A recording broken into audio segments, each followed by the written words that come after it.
হাতে বাসা রায়। আসসালামু আলাইকুম। ওয়ালাইকুম আসসালাম। আজকে মঙ্গলবার। এটা সেকেন্ড হ্যান্ড ইজি বাইক বিক্রি হলো। এই ভাইরা নিলেন, ডেলিভারি দিতে দিতে রাত হয়ে গেল। আর ভাইদের কাছ থেকে জানি ভাইদের ঠিকানা, গাড়ি কেন কিনলেন। ভাই আসসালামু আলাইকুম। ওয়ালাইকুম আসসালাম। ভাইয়ের নাম কি? হামদাল জোরে বলেন। মোহাম্মদ হামদাল শেখ, বাসা কোথায়? পাল্লা শিরগ্রাম।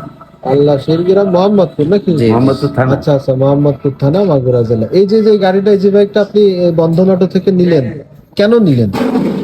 ভালো লাগলো তাই নিলাম। তো গাড়ি কি অরিজিনাল চায়না পাইছেন? পাইছি। গাড়ি চায়না? আচ্ছা, চায়না বলে আপনার দেখে পছন্দ হলো, সেই জন্য হ্যাঁ। আপনি নিলেন না? ঠিক আছে, আলহামদুলিল্লাহ, আপনি চালান। আমরা পরে আপনাদের কাছ থেকে জানবো গাড়ি কেমন চলতেছে, কি অবস্থা। পরে আমরা রিভিউ জানাবো। যদি কারো সেকেন্ড হ্যান্ড ইজি বাইক লাগে বা নতুন লাগে, আপনারা সেই ক্ষেত্রে বন্ধন অটো মাগুরা যোগাযোগ করতে পারেন।